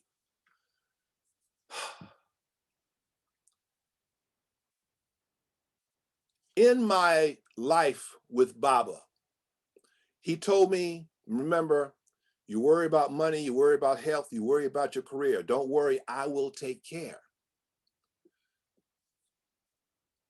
Not worrying can be very challenging, especially initially, because we are programmed to worry about stuff. We have health issues, we have financial. In fact, people think you're crazy if you don't worry. I remember one of my buddies calling me up when I left the drug business, I was broke, and my friends knew what this change had meant to me. And this buddy of mine called me up, Mike, how you doing? I said, man, I'm doing great. He said, you got some money? I said, no. Didn't understand. How could I be great? But in not worrying about stuff, then I get out of the way and everything falls into place. Now, I ain't gonna tell you that it's easy, but I gotta share this little experience. This happened when I first came out here to LA. I was driving from Orange County up into LA, and I was going through a lot of stuff, financial stuff, all kind of stuff, trying to figure out what was going on. And I'm driving, and I'm so upset that driving 65, 75 miles an hour on the freeway, I close my eyes and yell at the top of my lungs, Baba, save me! And when I open my eyes, this car coming onto the freeway pulls right in front of me, and the license plate says, I saved. I'm like, okay, never mind.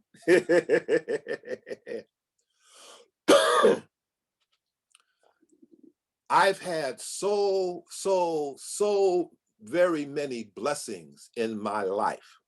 Now, one thing I always like to make sure people are aware of,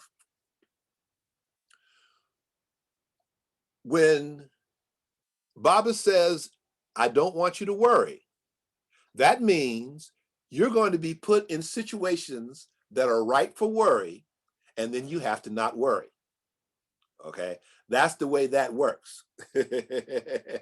That is the way that works. But I've come to understand, just in all the things that have happened in my life, that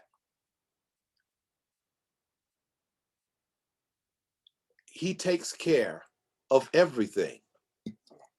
Now, last February, just before the pandemic hit, it was the last Friday in February. I went to the VA. I always go every year to get my prostate exam. And I went in to see the doctor, and he told me that I had prostate cancer. And I didn't see that coming. Like I said, I've been trying to avoid that most of my life. And then about 3 weeks later, my brother died. And about a week after that, the pandemic came and shut down the earth. And I work in schools, I work in libraries, I work in prisons. All that was done. All that was done for the time. Again, a situation ripe for worry. Very, very ripe for worry. But I don't worry. All right? I don't worry. And by the way, if you don't know, the PSA, when you have prostate cancer, the PSA number gets to be very high. My number was like 10 or 11. And every time I went to see a doctor and they checked my PSA and that number came up, they looked like, oh, my PSA is now 0.11. Yeah, 0.11. My income shut down. Everything shut down. But two of the agencies through which I work in the prisons and my nonprofit where I do schools and libraries, we were able to send material into prisons, videotape things, and send that out to schools and libraries across the country. And I had income. I had income. And I sit and think all the time. I am so grateful. And I think about all the blessings in my life. All of the blessings in my life. Now, I'm going to end with this, and then I always like to do a Q&A. When I came home from my first trip in India, I came home in October. I planned to be gone longer, but in October, my mother, who was still alive, obviously still alive then, my mother got sick and was in the hospital. So I cut my trip short and headed home. Now, my mother, as most mothers tend to be, my mother was my first guru. She was the one who taught me so much. She encouraged me to read. She told me I could be anything. And my mother was a very, very devout Catholic. All right. So I come home and I've got that picture of the ring with the picture of Baba on it. So I'm sitting there with my mom in the hospital, and she says, she looks at my ring, she said, "Who's that woman on your ring?" I said, "No, Mama, that's not a woman, that's Sai Baba. That's the spiritual teacher I met in India." And I'm trying to figure out a way to tell her that through him, I've come back to what she taught me growing up. I'm trying to figure out a way to say this, and I'm excited. And here's what she does. She takes my hand and she says, "If he's made you happy, that makes me happy." She took the ring, kissed it, and said, "Let's say the Lord's Prayer." Now, at any point in my life, I don't care how atheist, agnostic I was, I would have said the Lord's Prayer with my mom, regardless. But now, it meant so much. It meant so much.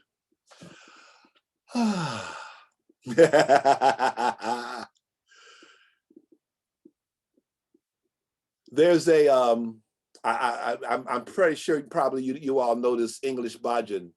Know that the Lord is sweetness itself. Everything is a sign of his grace. The key thing, everything. It's all a blessing. And that's the end of that.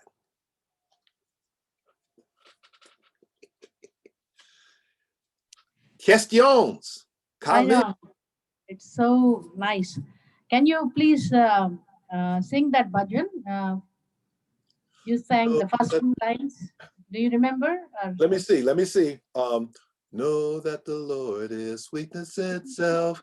Everything is a sign of his grace. He is the nearest, he is the dearest, known in the world. Now a sweet tree such a sigh.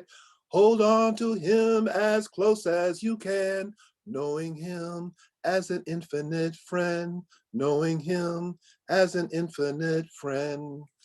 Sorry, I haven't sung in a long time. Perfect. Perfect. So thank you so much. Thank you so much, brother. Okay. Any questions? And does anyone have any questions for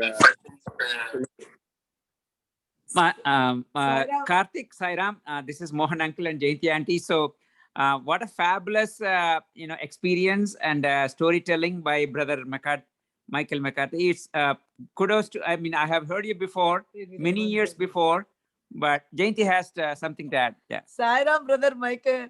You know what? You came to Oregon with brother Jagadishan in 2010. Oh, yes! So we met you at that time and we enjoyed all your talk, every bit of your talk. So it's so refreshing after hearing that after 11 years, you know. You're so happy. Yes! Wow!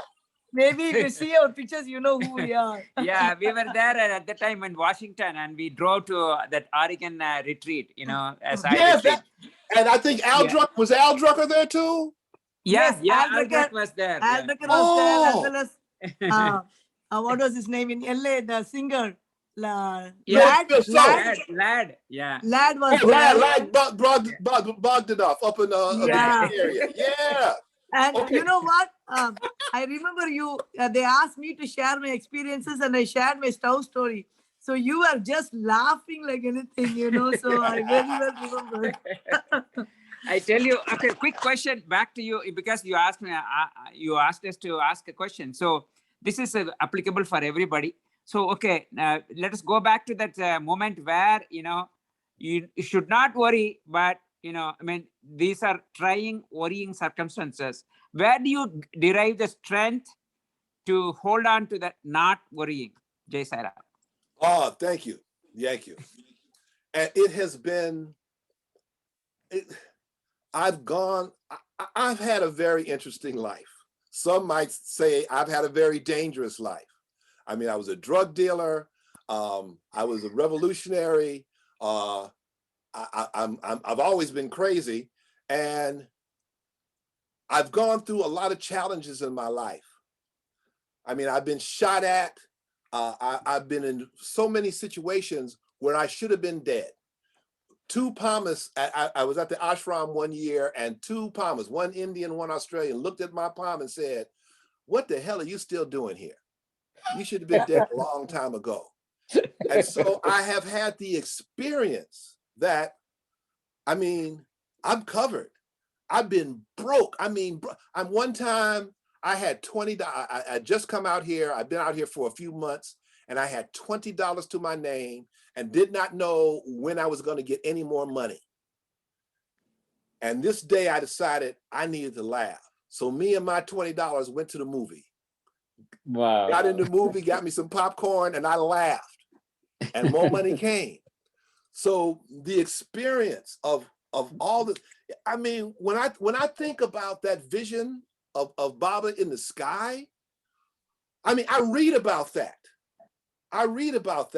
And another thing that happened on one of those early trips, I got some Amrita, and I had the most Baba had told me that he would give me a blessing or something, and this friend gave me this Amrit, and I had Satchitananda. Satchidananda. There was no time, there was no distance, there was no otherness. Wow.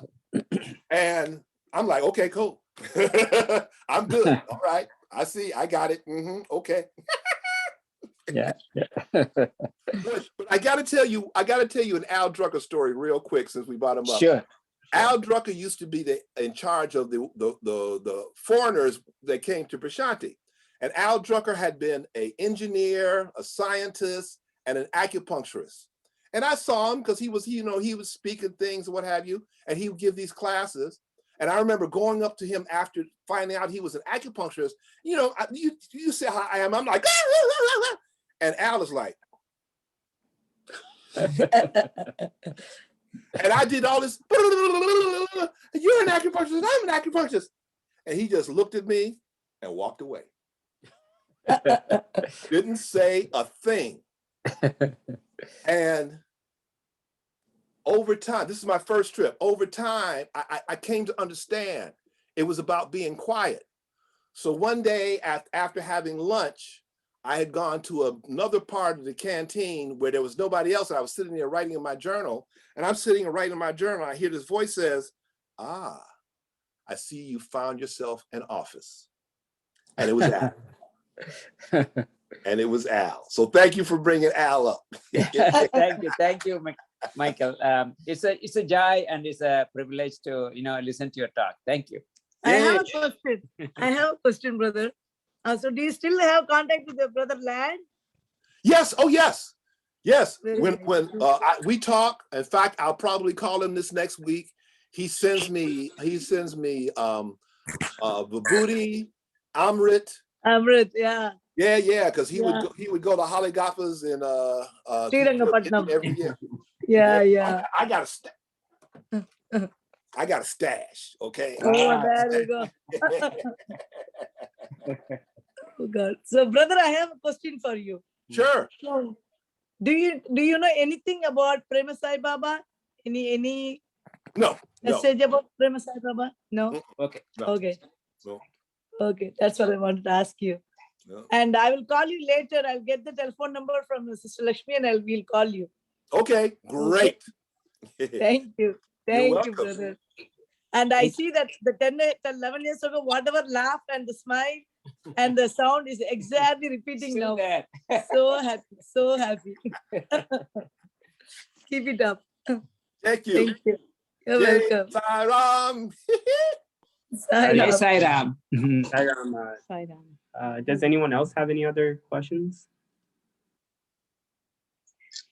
If not, We'll ask him to. Yeah, Sai Ram, brother, can you give us a message? A nice message, because being Guru Purnima, I want to listen from you. Oh, let me see if I can get. But first, again, Sayee, you're done good. I give you the storyteller blessing.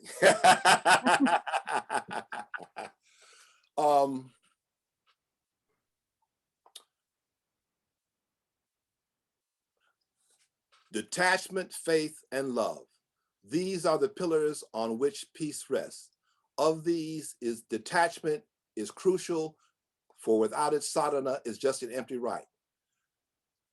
Faith, detachment canalizes it along the path of God. Faith keeps you in the mind of God. Love lights the way. God will grant you what you need and deserve. There's no need to ask, no need to worry. Be content. Nothing can happen against his will. Jai Sai Ram. Excellent. Very nice. Thank you so much. Sai Ram, thank you so much, Mr. McCarty. So on behalf of the Sri Sathya Sai Baba Center of Kansas, we would like to thank you from the bottom of our hearts for sharing such divine glimpses of Swami's divinity. So next we'll be having Sai Sunder render a bhajan. Sai Ram. Thank you so much. Thank you so much, Brother Michael. It was really amazing, all your experiences. Yeah. I'd just like to sing a bhajan, which I love very dearly. Yeah. Radhe Krishna, Jai Shri Krishna, Radhe Radhe. Radhe Krishna, Radhe Krishna, Jai Shri Krishna, Radhe Radhe, Radhe Krishna, Radhe Radhe, Jai Shri Krishna, Radhe Radhe. Shirdi Krishna, Parti Krishna, Sai Krishna, Radhe Radhe, Radhe Krishna, Radhe Krishna, Jai Shri Krishna, Radhe Radhe, Radhe Krishna, Radhe Krishna, Jai Shri Krishna, Radhe Radhe, Radhe Krishna, Radhe Radhe, Jai Shri Krishna, Radhe Radhe. Saram. Hey, Sairam. Yay. Very nice bhajan, brother. Yeah, beautiful bhajan. We love that bhajan. Thank you. Thank you, Saram. Thank you, Thank you Sairam. so much. Thank you. And then next we'll be playing Manasa Bajare sung by our beloved Bhagavan Sri Sathya Sai Baba. Sairam. Cool.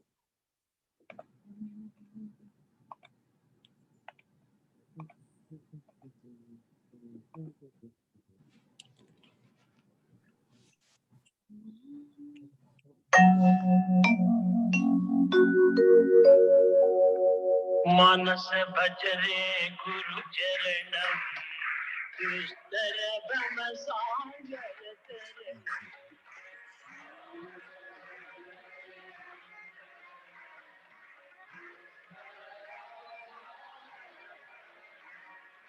Manas bajare guru charanam, Krishna brahma sanjaya taranam.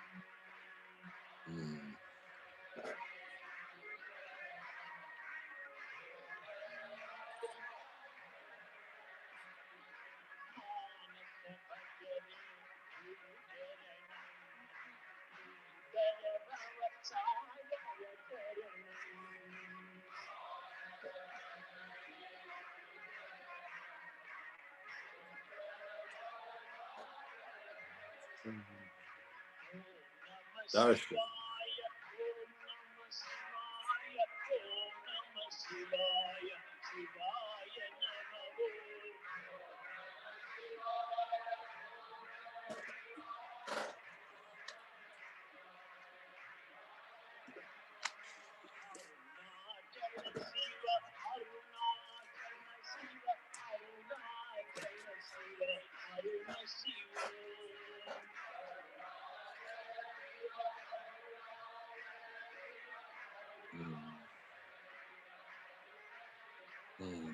God is great.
Sairam, now we'll be doing Maha Mrityunjay Mantram 3 times, followed by Harati and Vibhuti prayer. ॐ त्र्यम्बकं यजामहे सुगन्धिं पुष्टिवर्धनम् उर्वारुकमिव बन्धनान् मृत्योर्मुक्षीयमामृतात् ॐ त्र्यम्बकं यजामहे सुगन्धिं पुष्टिवर्धनम् उर्वारुकमिव बन्धनान् मृत्योर्मुक्षीयमामृतात् ॐ त्र्यम्बकं यजामहे सुगन्धिं पुष्टिवर्धनम् उर्वारुकमिव बन्धनान् मृत्योर्मुक्षीयमामृतात् ॐ शान्ति शान्ति शान्तिः मंगलहारति। ओम जय जगदीश हरे स्वामी सत्य साई हरे भक्त जना संरक्षक भक्त जना संरक्षक पति महेश्वर ओम जय जगदीश हरे शशिवदना श्रीकरा सर्वा प्राणपते स्वामी सर्वा प्राणपते आश्रित कल्पलतिका आश्रित कल्पलतिका आपद्बान्धव ओम जय जगदीश हरे माता पिता गुरुदैवमु मरियन्तयु मेरे स्वामी मरियन्तयु मेरे नाद ब्रह्म जगन्नाथ नाद ब्रह्म जगन्नाथ नागेन्द्र शयन ओम जय जगदीश हरे ओंकार रूप ओजस्वी वो साई महादेव सत्य साई महादेव मंगल हारति अंदुको मंगल हारतुलंदुको मंदर गिरिधारी ओम जय जगदीश हरे नारायण नारायण ओम सत्यनारायण नारायण नारायण ओम नारायण नारायण ओम सत्यनारायण नारायण ओम सत्यनारायण नारायण ओम जय सद्गुरुदेवा साई नारायण नारायण ओम सत्यनारायण नारायण नारायण ओम नारायण नारायण ओम सत्यनारायण नारायण ओम सत्यनारायण नारायण ओम जय सद्गुरुदेवा साई नारायण नारायण ओम सत्यनारायण नारायण नारायण ओम नारायण नारायण ओम सत्यनारायण नारायण ओम सत्यनारायण नारायण ओम जय सद्गुरुदेवा ओम शांति शांति शांति समस्त लोकाः सुखिनो भवन्तु समस्त लोकाः सुखिनो भवन्तु समस्त लोकाः सुखिनो भवन्तु ओम शांति शांति शांति जय बोलो भगवान श्री सत्य साई बाबा जी की जय। परमं पवित्रं बाबा विभूतिं परमं विचित्रं लीला विभूतिं परमार्थ इष्टार्थ मोक्षा प्रदानं बाबा विभूतिम् idamaśhrayami. Sacred, holy, and supreme is Baba's vibhuti, pouring forth in brilliant streams, display of vibhuti. So auspicious is its might, it grants liberation. Baba's vibhuti, its power protects us. Paramam pavitram Baba vibhutim Paramam vichitram leela vibhutim Paramartha ishtartha moksha pradhanam Baba vibhutim idamashhrayami Sai Baba vibhutim idamashhrayami. Om. Om. Om. Sai Ram.